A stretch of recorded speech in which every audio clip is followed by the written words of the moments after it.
Jim Jordan went too far, mocking Jasmine Crockett's life, her womanhood, her worth.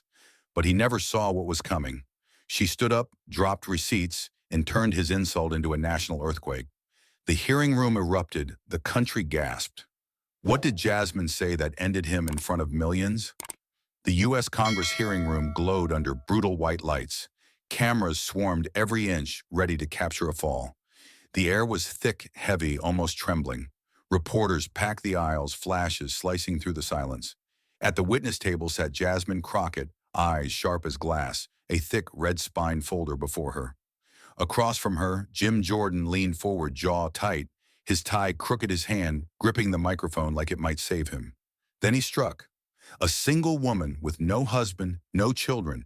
How could she possibly understand the sacrifices of a mother, a wife, and how can she speak about the future of American families? The words echoed like gunfire. Gasps rippled through the room. Some lawmakers froze. Others dropped their eyes, dodging the cameras. Jasmine didn't blink. One brow lifted, her lips, sealed her fingers, tapped the red folder. 3 slow beats of calm before the counterattack that everyone knew was coming. The tension from the last exchange hadn't even cooled when Jim Jordan leaned forward again, eyes sharp, voice rising with cruel precision. Ms. Crockett, you can read the law, but you cannot understand the heart of a child. You've never stayed up all night with a crying baby. You've never sacrificed to hold a family together. The words came like bullets, one then another, then another. He didn't stop after the first hit. He circled, repeating, pressing, determined to humiliate her in front of the nation. The hearing room felt smaller with every word, heat rising from the crowd. Cameras zoomed in. Whispers spread like wildfire. Reporters' pens scratched against paper, capturing every insult as if recording history. Jasmine Crockett didn't move. Her face was still, her breathing slow, her fingers resting lightly on the red folder before her. The noise around her faded to a low hum. Then she stood. The chair legs screeched against the floor, cutting through the whispers like a blade. Her voice came clear, strong, and unshaken. Mr. Jordan, I do have children. Not in my house, but out there in every classroom and every broken home across America. Millions of children abandoned by the very decisions you've made. The words hit like thunder. A few gasps broke through the silence. Even the photographers froze their fingers, hovering above the shutter. She reached for the thick report in front of her, the 2019 Department of Education budget summary. Her hand was steady as she held it up under the lights. This, she said firmly, shows a $2.1 billion cut to public education. Her eyes locked on him. And right here, your vote in support of that cut. The screens behind her flickered with the highlighted line, the figure glowing bright against white. Jordan shifted in his seat, his jaw tight. Jasmine continued, flipping to another page. Let me read you a letter from a public school principal in Ohio, she said, her voice lower but cutting deeper. Representative Jordan has abandoned our children in classrooms without new books, without hope. The murmurs turned into chaos. Reporters scrambled for angles. Jordan slammed his hand on the desk, shouting, "Lies, that's a cheap political stunt." His voice cracked under the weight of fury. Jasmine didn't even blink. She leaned forward, her tone colder than steel. Lies, then explain this. She lifted another document and placed it before the cameras. An email from your own office to the Treasury Department, signed electronically, requesting the exact same budget cut. The digital signature glowed under the projector, the official seal of Congress visible for everyone to see. Silence fell like a verdict. Every reporter stared, stunned. Jordan's face drained of color. His hand slipped from the microphone. Jasmine lowered her folder, her voice calm but lethal. Don't tell me I have no children, she said. You're the one who abandoned the children of this nation. The words hung in the air, final and cold. The cameras zoomed in Jordan. Frozen Jasmine unshaken. The hearing room trembled in silence, and everyone knew the balance of power had just shifted. The air was still shaking from Jasmine's last words when the chairman slammed his gavel. Order, he barked, the wooden crack slicing through the noise. But it wasn't enough. The tension clung to the walls, vibrating through the cameras, through every breath in the room. Reporters stopped mid-note, frozen between duty and disbelief. The echo of the gavel died, but the silence that followed was louder than any shout. Jasmine sank back into her chair, exhaling slowly. Her eyes never left Jim Jordan. Beneath the calm exterior, her pulse thundered, but her face remained carved from stone. As she sat there, a memory crept in dusty classrooms, torn books, long afternoons spent squinting at photocopied pages. She remembered the single teacher who refused to give up, who told her that education could break any wall. That belief had brought her here to this very table, staring down a man who treated knowledge like a luxury. Outside the chamber, millions were watching. News anchors whispered in disbelief, hashtags ignited, and the internet exploded with clips of her defiance. But inside the hearing room, it was still a dual one-on-one, the air heavy with anticipation. Jordan shifted, clearing his throat, forcing a crooked smile. He leaned toward the mic, voice dripping with mockery. "Ms. Crockett, you're quite the performer. But taxpayers' money should be spent wisely, not to please people who think education comes for free." A few quiet chuckles came from his allies, but they sounded nervous, hollow. Jasmine didn't move. Her fingers rested on the red folder again. The cameras zoomed in, catching the flicker in her eyes, something calm, dangerous, ready. The whole room held its breath. Everyone knew what was coming next. The storm hadn't passed. It was only gathering strength. The silence after Jordan's smug remark felt like the eye of a storm. Then click. The lights dimmed, and Jasmine Crockett rose. With one smooth motion, she pressed the remote. The projector flared to life, casting sharp light across the chamber. The screen behind her filled with a photo, grainy, real, and impossible to ignore. A classroom in Ohio, broken desks, peeling walls, kids huddled together sharing one torn book between four pairs of small hands. The air left the room. Every reporter froze their cameras, snapping automatically as if by instinct. The image said more than any speech ever could. Jasmine's voice cut through the stunned quiet. "This is the result of your vote, Mr. Jordan." Her tone was steady, but every word hit like a gavel. "This is what your decision to cut public education looks like." The sound of pencils dropping, chairs creaking, every movement in the room felt amplified. Jordan shifted in his seat, his face tightening, as if trying to hold its shape under pressure. The photo behind her didn't change. The broken chairs, the faces of children trying to read through faded ink, they stayed there, silent witnesses that refused to disappear. Jordan snapped. His hand slammed against the table with a loud crack. "I am not responsible for every classroom in America," he shouted, his voice cracking. "You can't blame me for local mismanagement." His face reddened, veins visible at his temple. Cameras zoomed in close, capturing the sweat glistening on his forehead. Jasmine didn't flinch. She leaned forward, the remote still in her hand, her eyes locked on him like a marksman taking aim. "Not responsible," she said softly, but the steel in her tone made the room colder. "Let's talk about responsibility." She pressed another button, and a new slide appeared, two columns highlighted in red and green. The first column read, "Public Education Budget Cuts, $2.1 billion. The second, Corporate Tax Reductions, $3.8 billion. Jasmine pointed at the screen, her voice rising just enough to carry over the hum of the cameras. "Same year, same budget cycle. You voted yes to both." Gasps rippled through the audience. "You cut billions from America's classrooms," she said, turning back toward him, "while giving nearly $4 billion in tax breaks to corporations that didn't need it." Jordan opened his mouth, but no sound came out. His jaw trembled. Jasmine stepped closer to the microphone, the glow of the projector outlining her face. "You took the pencils out of children's hands," she said slowly, "so that billionaires could buy another yacht." Her voice sharpened. "And then you had the nerve to say, 'I don't have children.'" She paused, letting the silence stretch. "No, Mr. Jordan," she continued, her tone like the edge of a blade. "You're the one who turned millions of children into the silent sons and daughters of a nation you chose to forget." The words hung in the air like smoke after an explosion. No one spoke. The sound of the air conditioning was suddenly too loud. A few lawmakers lowered their heads, others stared at the floor, pretending to read their notes. No one dared look at Jordan. The cameras caught every detail, the flicker of shame in his eyes, the way his fingers twitched against the microphone. Jasmine lowered the remote and stepped back, the projector light fading behind her. The hearing room was dead silent. Even the journalists who'd been whispering seconds ago sat, frozen fingers hovering above keyboards. Jasmine's red folder rested on the table, closed once more, but everyone in the room knew she had just opened a wound that would not heal. As the projector glow dimmed, the shock stayed in the room. Jordan said nothing. His face had gone chalk-white sweat beating along his hairline. His eyes flicked toward the documents like they might bite, then skittered to the cameras and back again.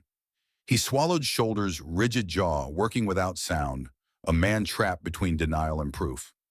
Across from him, the camera's weighted lenses, unblinking tally lights, burning.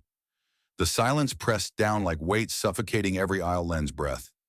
Jasmine sat back steady, her hand still on the thick red spine folder like a holstered weapon. The message was clear, there was more.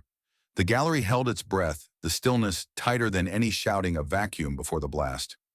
Reporters paused mid-note as Jordan leaned toward his lawyer, whispering something thin and shaky eyes utterly panicked. Then he squared to the mic. "You have no evidence beyond scraps of paper," he said, trying to sound firm and failing. The chairman struck his gavel once twice, saying order. The cracks dry and sharp, but he did not intervene, simply watching as if he wanted to see the next move play out, while the room forgot to breathe and the storm held its heavy breath. The silence stretched until it hurt. Then Jasmine opened the final folder. The red spine gleamed under the lights as she stood, her movements slow, deliberate. Internal Budget Committee Report 2022. She said clearly, and the screen behind her flickered to life. Dozens of pages appeared, but one tab glowed brighter than the rest. She clicked it open, and a series of emails filled the screen. The words were plain, undeniable. Here Jasmine began voice calm but sharp or written exchanges between Representative Jim Jordan and several major corporate donors. Companies like North River Energy Atlas Capital and Ridgeway Industrial. Their messages were simple. They offered large political donations in return for his vote to cut public education funding. She read one line slowly, each word heavy. "We appreciate your commitment to vote yes on the education budget cuts in exchange for continued financial support in your next campaign." The words echoed like a verdict. She turned another page. Another note from Atlas Capital promised over $1 million in campaign backing once the education cuts were confirmed. And look here, Ridgeway Industrial followed with nearly $500,000, all tied to the same vote. The screen glowed brighter, showing the type name Jim Jordan, Representative House Budget Committee. His signature sat beneath it, crisp and clear. The crowd erupted into whispers. Reporters leaned forward, cameras clicking furiously. The chairman lifted his gavel but didn't strike it. Even he seemed frozen. Jordan's face was draining of color. His lips trembled, but no words came. Finally, he slammed his hands on the table and stood. "This is fake," he shouted, voice cracking. "These are lies. You can't prove any of this." Jasmine didn't raise her voice. She pointed at the screen. "If it's fake, Mr. Jordan, then explain why the documents came directly from the House servers, your office, your network. Every line, every timestamp matches your official system records." She turned to the chairman. "This isn't rumor. This is official data from within this building." Gasps broke out across the chamber. Reporters stumbled over one another to record. Some shouted questions. Others just stared at Jordan in disbelief. The camera zoomed in on his face, sweat gathering at his temple, eyes wide and lost. He opened his mouth again, but only air came out. Jasmine closed the folder with a soft thud. "You traded children's futures for campaign checks," she said quietly. "You took money to strip schools of their hope." Her tone didn't need to rise, it carried like thunder anyway. The room was silent except for the buzz of the lights and the distant hum of the cameras. Jordan slowly sank back into his chair, shoulders slumped, eyes empty. The screen behind him still glowed with his own name, his own words. No one dared speak. The hearing room for the first time all day felt completely still, like justice itself was holding its breath. The room was still trembling from the last revelation, the glow of the screen fading, but the shock still hanging in the air. Jasmine Crockett moved forward slowly, every step deliberate, every camera following her like a spotlight in a silent theater.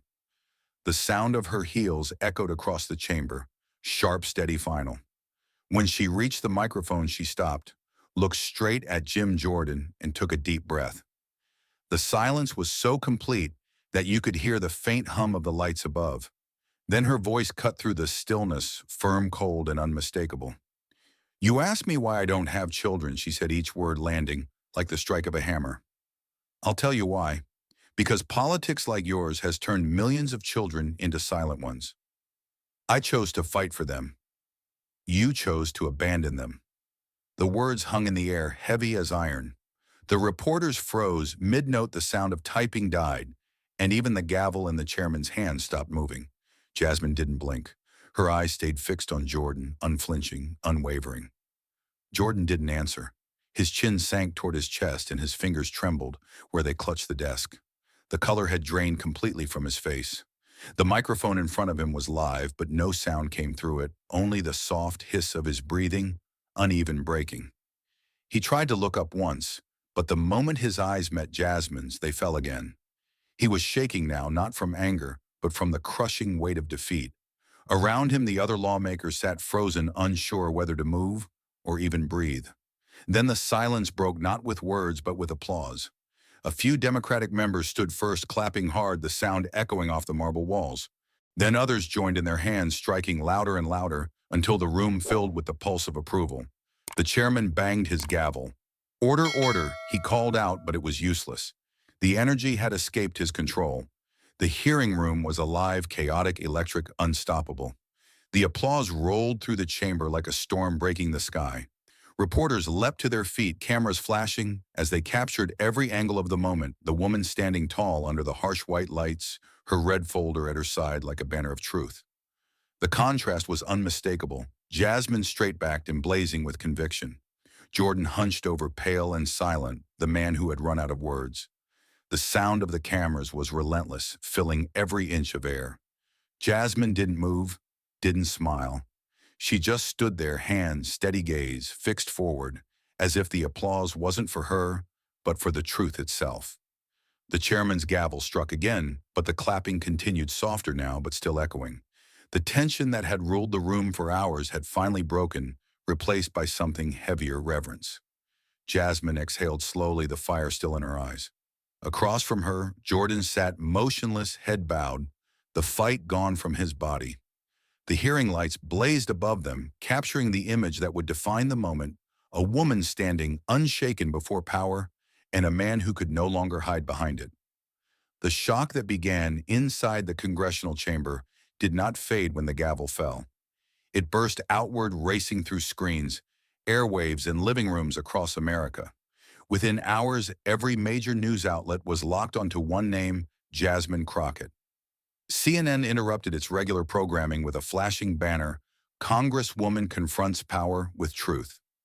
MSNBC looped the footage under the caption, "The moment that stopped Washington." Even the New York Times ran a front-page column titled, "A Voice for the Voiceless." Every broadcast replayed the same moment, Jasmine, standing tall, eyes steady, voice cutting through the static. Her words landed again and again. "Politics like yours has turned millions of children into silent ones." The audience at home sat frozen. Some gasped, some cheered, others wept quietly. It wasn't just another hearing. It was something older, deeper, a cry that broke through politics and reached straight into the conscience of a country that had forgotten what public service was supposed to mean. A short 15-second clip emerged that night.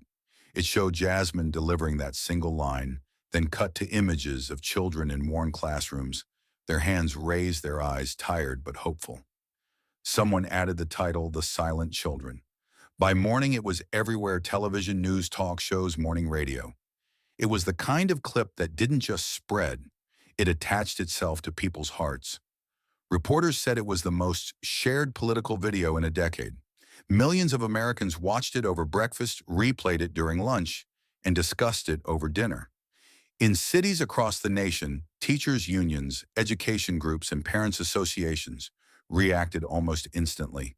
In Detroit, a group of teachers marched into school wearing black shirts with white letters spelling out "Not Silent."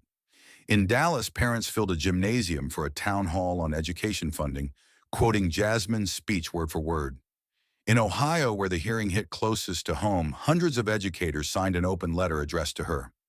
"For every vote that took from our schools," it read, "we found a way to keep teaching." But last night, someone finally spoke for us. The letter was published in newspapers across the state, and by afternoon it was being read aloud on television. From every corner of the country, messages poured into Jasmine's office. Teachers wrote about years of frustration. Parents shared stories about buying supplies out of their own pockets.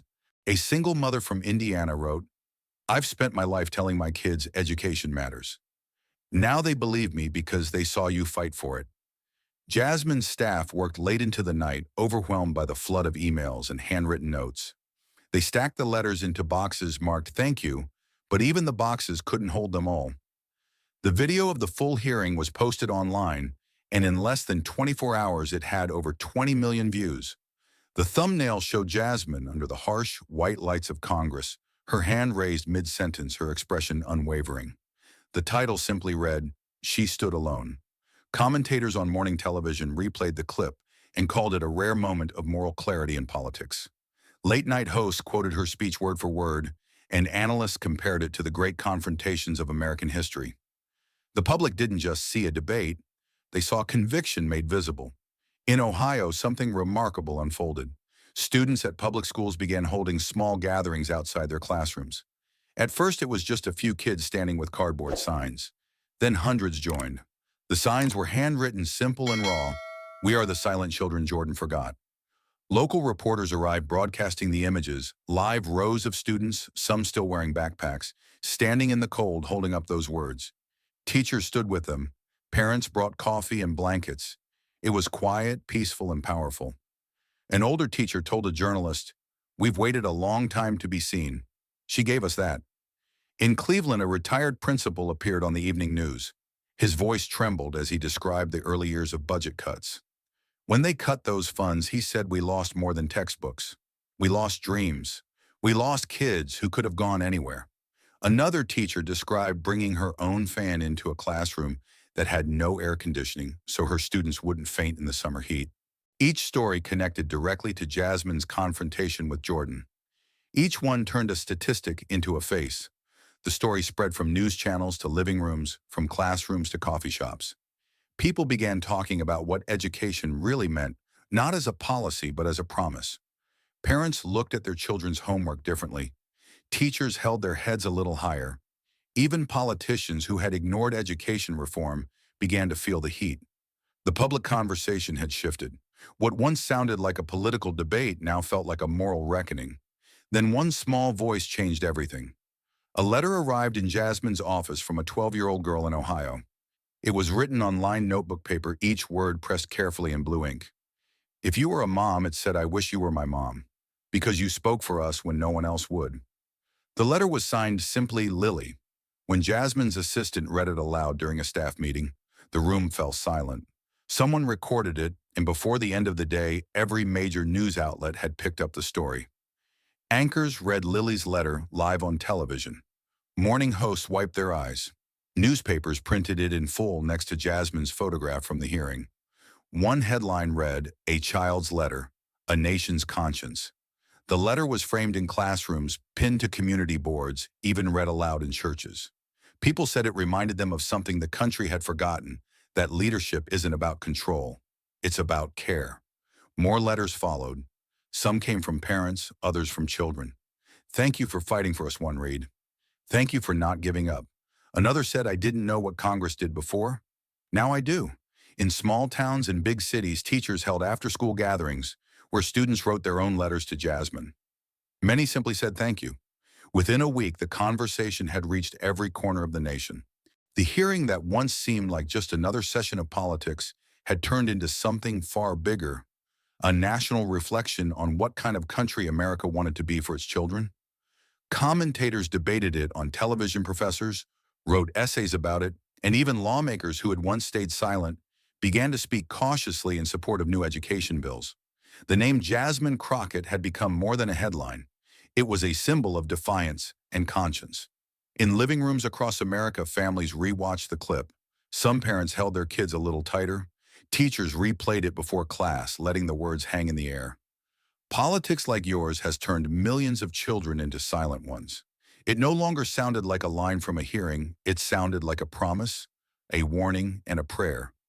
And so across a divided country, something rare happened. People listened not to power, not to politics, but to truth. The image of Jasmine standing in that hearing room, calm and unshaken, facing a man who had underestimated her, became one of the defining pictures of the year. She hadn't shouted to win. She had spoken to be heard, and in doing so, she made a nation remember that silence is never strength, and that the voices of children once ignored could rise and echo through every hall of power until no one could turn away again. The wave that started in the hearing room didn't fade. It hit Washington like a shockwave. The morning after the broadcast, the U.S. Capitol buzzed with whispers, urgent calls, and long faces behind closed doors. By noon, the House Ethics Committee had announced an emergency session to review potential financial misconduct and conflicts of interest involving Representative Jim Jordan and multiple corporate donors. The statement was short, but the implications were massive. Reporters swarmed the Capitol steps, microphones raised shouting his name. Every network carried the same breaking alert: Congress opens. Formal investigation into Jordan's corporate ties. Inside the committee chambers, lawmakers traded glances that said what none dared to speak aloud: this was not a routine inquiry. Subpoenas went out to major corporations that had appeared in Jasmine Crockett's presentation, North River Energy, Atlas Capital, Ridgeway Industrial. The Ethics Committee demanded access to financial disclosures, campaign funding transfers, and internal communications. One staffer whispered to a journalist, "They're not looking for rumors. They're looking for proof, and they already have it." The story spiraled into something larger than scandal. It became a test of whether Congress had the courage to clean its own house. As the investigation deepened, Jordan's world began to crumble. Allies who had stood beside him at press conferences now kept their distance. His face vanished from the morning talk shows that once celebrated his fiery speeches. Instead, commentators spoke of a man cornered by his own ambition. The headlines were merciless. The Washington Post, Jim Jordan's fall from grace. Politico, a career on the brink. Time magazine, from power to peril. The Jordan collapse. What had once been strength now looked like arrogance. His staff resigned one by one. His district offices faced protests. Outside the Ohio State House, parents and teachers stood holding signs: "No more cuts. No more lies." Behind closed doors, senior Republicans debated whether to distance themselves publicly. One congressman was overheard saying, "He's become radioactive." Donations from key donors froze overnight. Jordan's approval ratings plummeted. Former allies turned critics, calling it a stain on the institution. Reporters camped outside his office, cameras flashing each time he stepped into the hallway. For the first time in his career, Jim Jordan looked smaller than the system he once thought he controlled. And while he fell, Jasmine Crockett rose. She didn't ask for the spotlight. It came to her, naturally drawn to the gravity of truth. Her image was everywhere: news covers, magazine interviews, university lectures. But what made her stand out wasn't fame, it was purpose. She refused to gloat, refused to mock. When reporters asked how she felt seeing Jordan under investigation, she answered quietly, "Accountability is not revenge. It's responsibility." Those words became a quote, repeated across the country.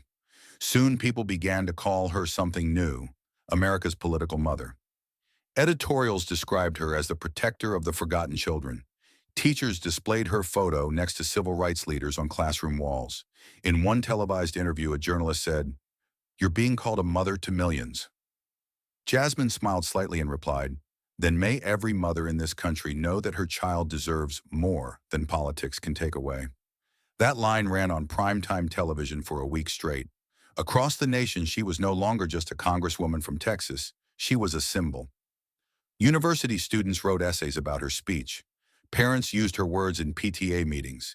Religious leaders quoted her in Sunday sermons about compassion and courage. The movement she started had grown beyond her. It had become a moral compass pointing toward a better version of the country itself. In Washington, the transformation was unmistakable. Lawmakers who once avoided education funding debates now spoke passionately about restoring resources to schools. New bills appeared demanding transparency in campaign donations tied to policy votes.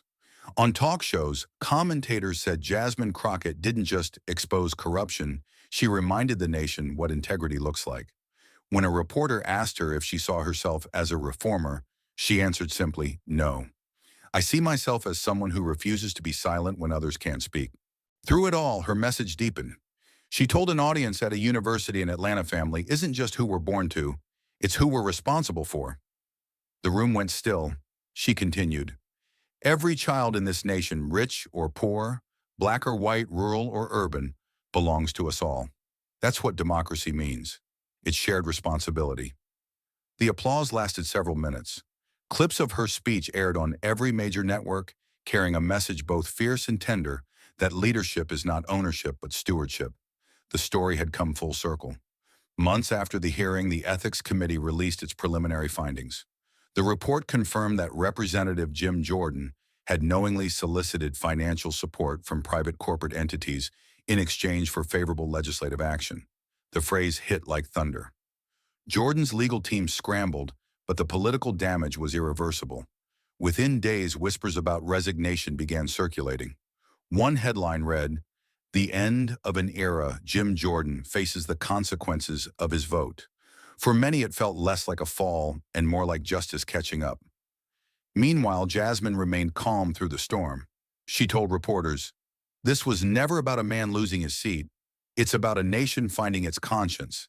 That sentence became the closing line of documentaries, news specials, and political analyses. Her voice had become the country's pulse, steady, grounded, alive. And through her rise, a new truth took root. Americans began to redefine what family meant. It wasn't limited to bloodlines or last names. It was about care duty and the will to protect those who couldn't protect themselves. As one newspaper wrote, Crockett reminded us that a single woman can still be a mother to a nation, not by birth, but by bravery. Thank you for watching until this moment, and for standing with us on this journey for justice. Your support means everything. Like, subscribe, and turn on notifications so you never miss what's next. And we'd love to hear your thoughts. Leave a comment below and let us know what moved you most in this story. Together, our voices make a difference.